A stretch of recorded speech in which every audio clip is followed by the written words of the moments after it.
안녕하세요. 이 교수의 책과 사람 크리에이터 서울대학교 인류학과 이현정입니다. 오늘은 최근에 읽은 책 중에 저를 진짜 사로잡은 너무너무 좋은 책입니다. 제가 이 책 꼭 소개하고 싶어서 오늘 떨리는 마음으로 가지고 나왔습니다. 바로 폴 오스터의 바움가트너라는 소설입니다.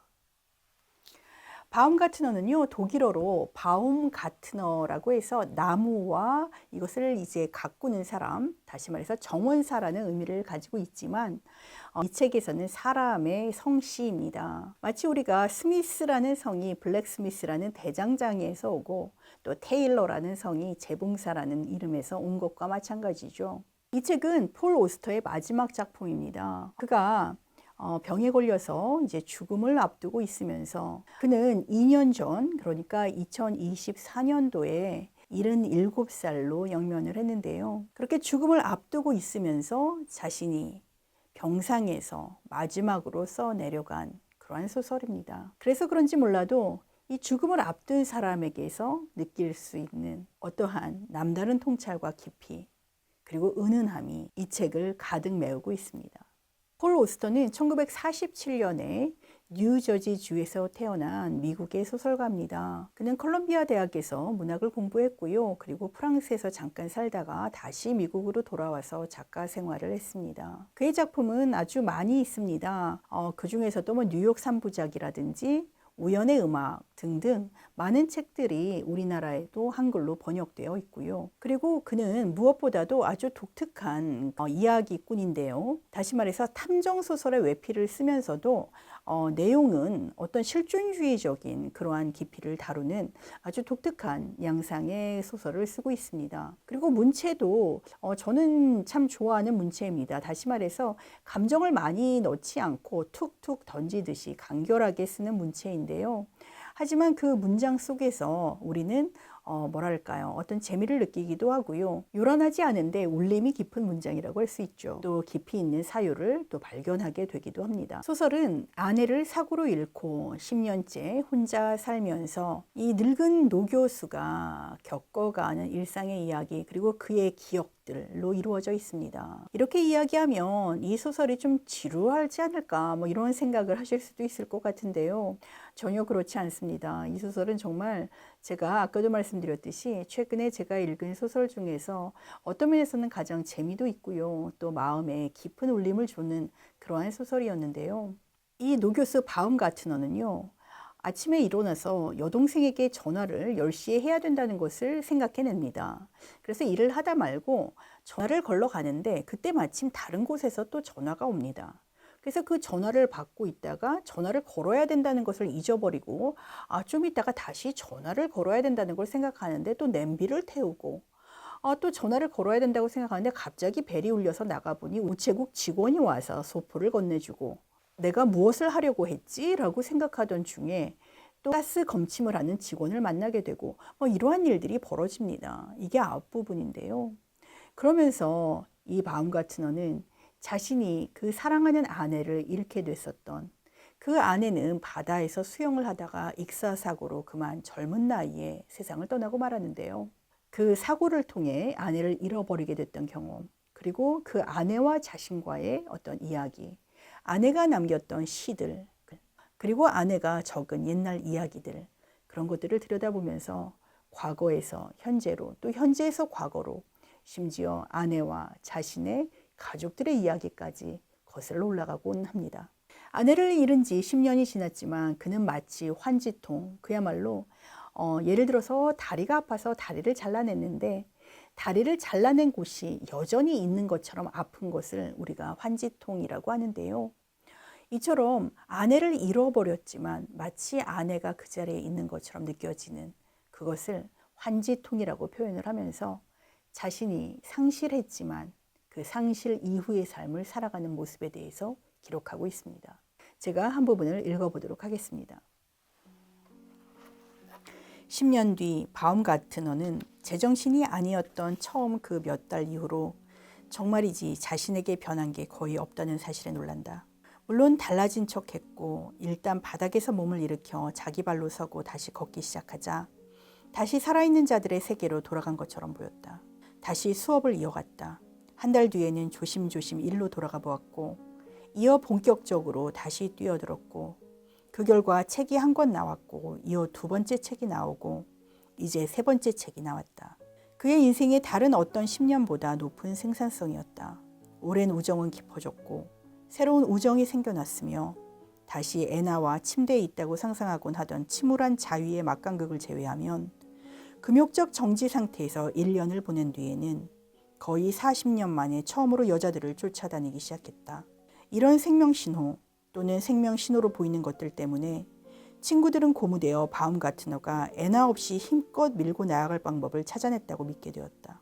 바움가트너 자신도 대부분의 시간에는 그렇게 믿는 경향이 있지만 그것은 그저 다리 없고 팔 없는 몸통에 붙여놓은 인공적 팔다리가 이제 너무 익숙해져서 그게 거기 있다는 걸 거의 의식하지 못하기 때문일 뿐이다. 그러나 그 티타늄 부착물은 효율에도 불구하고 그것이 환자에게 주는 도움에도 불구하고 아무것도 느끼지 못하는 죽은 것이다. 바움가트너는 지금도 느끼고 있고 지금도 사랑하고 있고 지금도 살고 싶어 하지만 그의 가장 깊은 부분은 죽었다. 그는 지난 10년간 그것을 알고 있었으며 지난 10년간 그것을 알지 않으려고 자신이 할 수 있는 모든 일을 했다. 그 모든 것이 냄비가 그을리고 그가 층계에서 굴러 떨어지던 날 금이 가고 쪼개져 버렸다. 그때야 그는 자신이 애나와 관련된 모든 일에서 얼마나 깊이 분열되어 있었는지 깨달았다. 그동안 쭉 그녀를 밀어내는 동시에 그녀에게 매달리고 집에서 그녀의 모든 흔적을 씻어내면서도 그녀의 작업실은 그대로 유지했다는 것. 그는 그녀 사후 완전히 녹아내리던 시기에 그렇게 꼼꼼하게 다시 쌓고 다시 걸었던 옷을 잔뜩 모아 기부를 하고 나서 곧이어 침대, 스토브, 냉장고, 부엌의 식탁과 의자, 거실 가구, 시트, 베개, 수건, 식기, 접시, 사발, 컵, 커피잔, 물잔, 찻주전자, 커피 메이커를 비롯해 단 하나의 방을 빼고 위층과 아래층의 모든 방에 있는 수많은 크고 작은 것을 바꾸었다.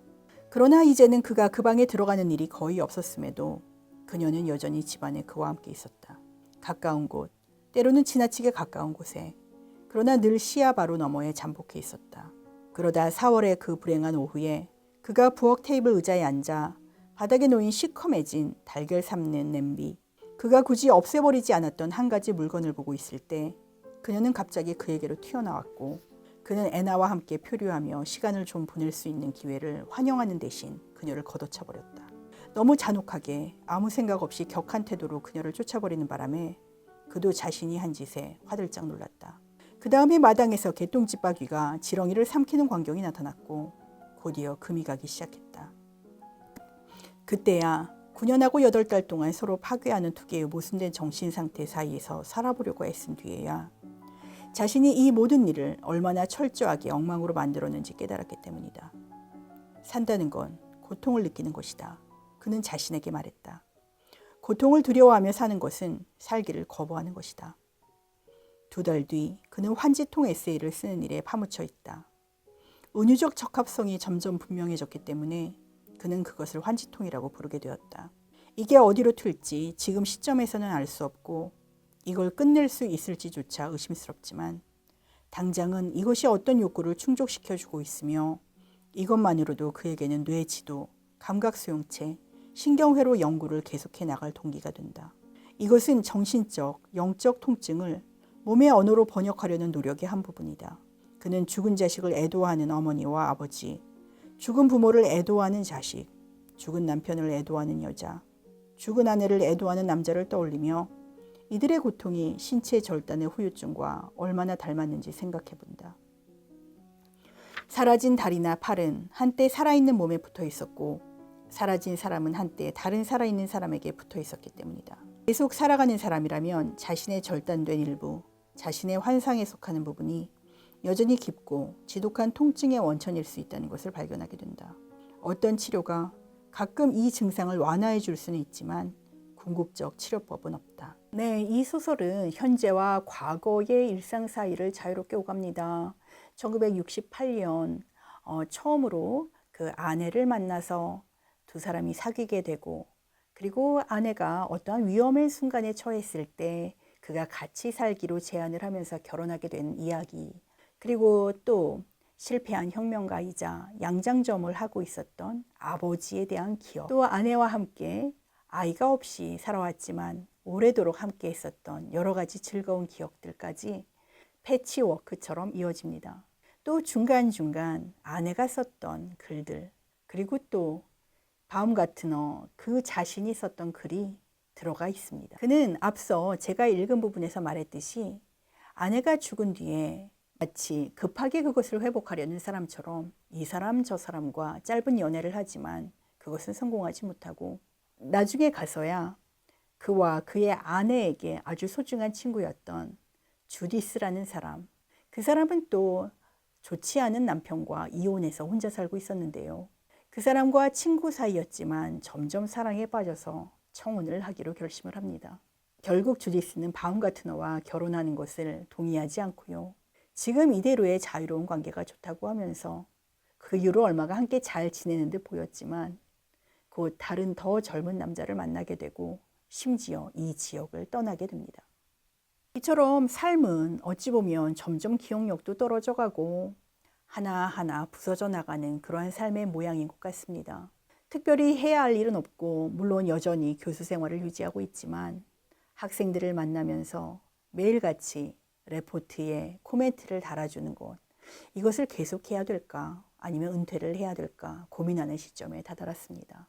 그런데 그때 그에게 아주 흥미로운 편지가 한 통 도착을 합니다. 그 사람은 미시건에 있는 박사과정 학생이었는데요. 그 여성이 하는 말이 자신은 애나의, 다시 말해서 바움가트너의 아내의 시를 가지고 박사 논문을 쓰고 싶은데 시집이 나온 것이 한 권밖에 없기 때문에 그것으로 박사 논문을 쓴다고 하면 학교에서 허락해 주지 않을 거라는 겁니다. 그러면서 바움가트너에게 혹시 집에 애나의 다른 시들이 있지는 않은지, 다시 말해서 미출간된 다른 시들과 글들이 있지는 않은지, 자기가 혹시 보러 가도 되는지 편지가 옵니다. 이 편지는 그의 삶을 아주 변화시켜 주게 되는데요. 그 학생이 자신이 사랑하는 아내, 그리고 아내의 시에 관심이 있다는 것에 흥분하게 되고요. 결국은 그 학생 보고 얼마든지 와도 좋다. 그리고 그 학생을 위해서 창고 옆에 있는 작은 방을 수리하기에 이릅니다. 그뿐 아니라 마당에 꽃을 심고 또 다른 식물들을 심고요. 그렇게 준비를 하면서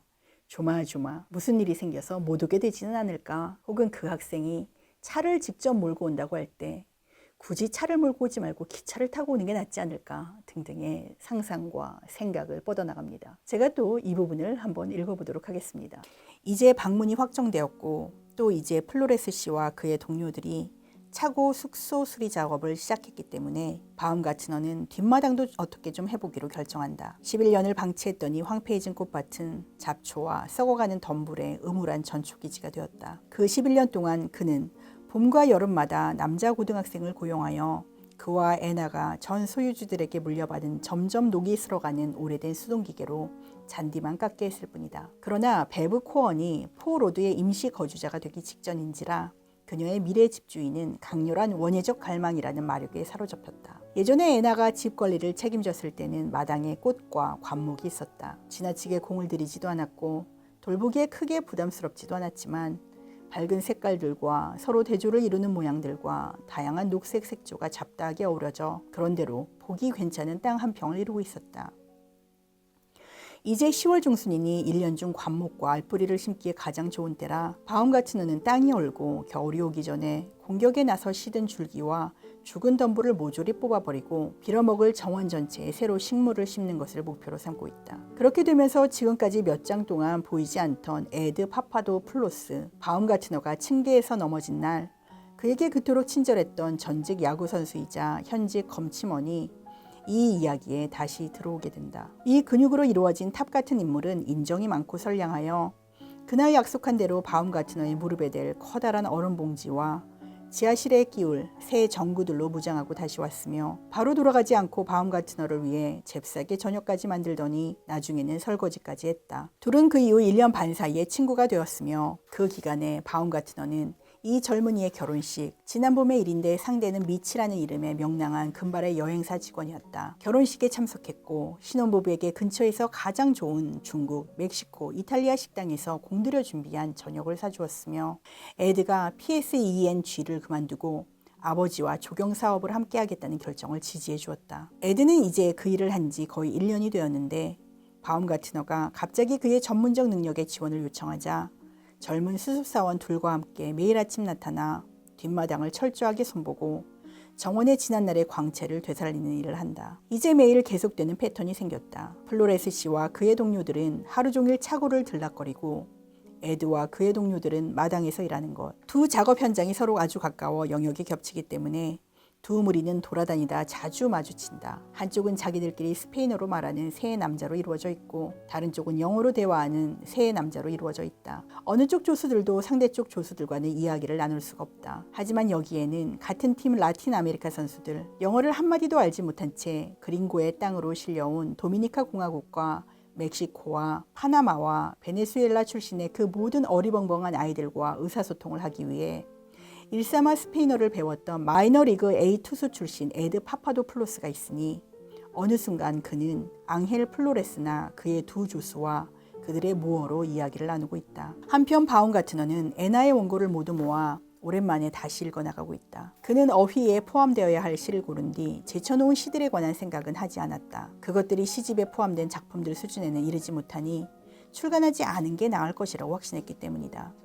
하지만 그가 틀렸다면, 자신에게 부과한 기준이 너무 가혹하고 편협하게 설정된 것이라면 그는 에나의 책이 파장을 일으키기를 바랐고, 그래서 자신의 생각에 걸작으로 보이는 시들, 자신이 발견한 216편 가운데 최고의 88편만 넣기로 했다. 이 시집은 실제로 파장을 일으켰고 점점 늘어가는 새 독자들 사이에 계속 파장을 일으켜왔지만 최고의 시인들이라 하더라도 걸작만 쓸 수는 없는 노릇이며 어쩌면 그가 그런 인색한 접근 방법으로 에나에게 피해를 준 것인지도 모를 일이었다. 이제 그는 버려진 시 128편, 거의 250페이지에 달하는 세상에 눈에 띄지도 않고 알려지지도 않은 작품을 꼼꼼히 들여다보다가 자기도 모르게 비오트릭스 코언의 눈으로 그것을 읽으면서 그녀가 이 완벽하지는 않지만 때로 훌륭한 작품들에 어떻게 반응할지 상상해보고 있음을 깨닫는다. 그녀의 피부 아래에 살면서 이 발견을 통해 그녀가 흥분하는 것을 느끼는 대리 경험을 해보고 있다. 이 작품이 그녀에게는 틀림없이 지글지글 끓고 요동치고 광채를 바라는 매작물로 보일 터이기 때문이다.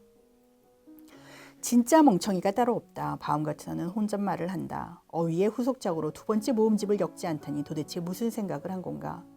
이 시들 가운데 못해도 70, 아니 80편을 당장 세상에 내보내야 마땅하다. 128편 전부는 아니라 해도.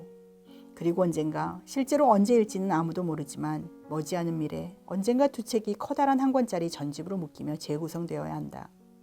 그것이 노래하는 페이지들로 이루어진 기념비로서 에나의 무덤의 침묵을 압도할 것이다. 네, 제가 이런저런 책을 많이 읽지만 이 책은 참 저에게는 감동적이고 또 남다른 어떤 깨달음이라고 할까요? 이런 것들을 준 소설인데요.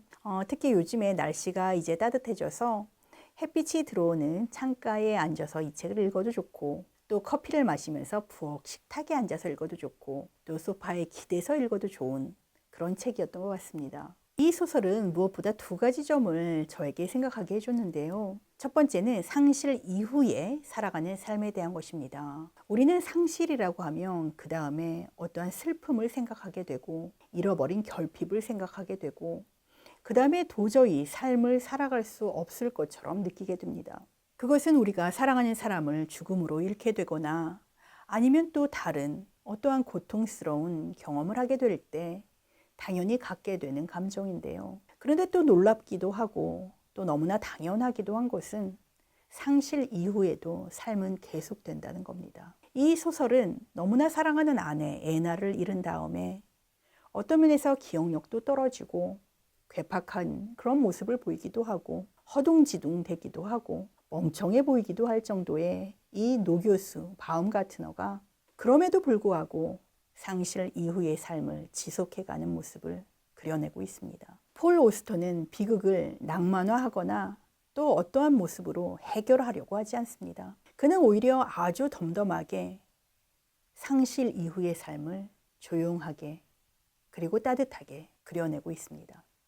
두 번째로 이 책은 사랑과 또 유대에 대한 이야기입니다. 유대 혹은 연결이라고 우리가 생각해 볼 수 있을 것 같은데요. 이 책을 보면 폴 오스터가 사람들에 대해서 가지고 있는 아주 따뜻한 마음을 우리가 느낄 수 있습니다. 누군가를 사랑하는 일, 그리고 자기 집에 잠깐 들렸다 나가는 사람을 우리가 어떻게 관심 있게 보는지 그 소소한 지점들이 빛을 발하는데요.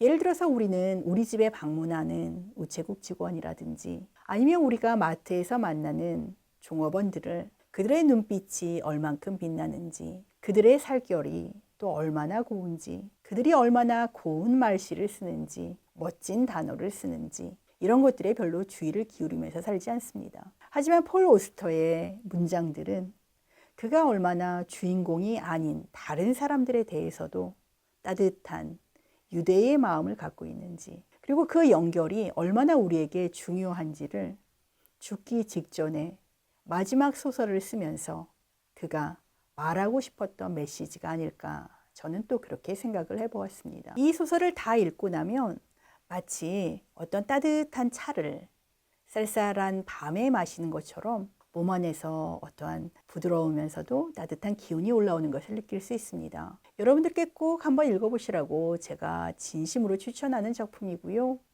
여러분들께서도 이 작품을 통해서 어떤 우리 삶의 진정한 가치가 무엇일까? 또 우리 삶이 힘들더라도 계속 살아가야 하는 이유는 무엇일까를 생각해 보시기를 바라겠습니다. 오늘 영상은 여기까지 하겠습니다. 감사합니다.